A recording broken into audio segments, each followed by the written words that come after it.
the nature of consciousness wasn't thought out in advance in a structured way as one would normally consider writing a book. It was a collection of contemplative essays on the essential nature of our experience.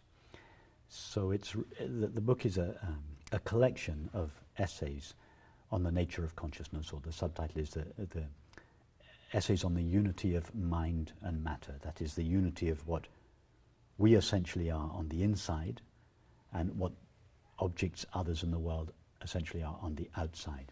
And it's a series of contemplative essays trying to illustrate in all sorts of different ways this prior unity of all people, animals, and objects. Why did I write it? That's a difficult question to answer. I didn't write it with any particular view in mind. It was more like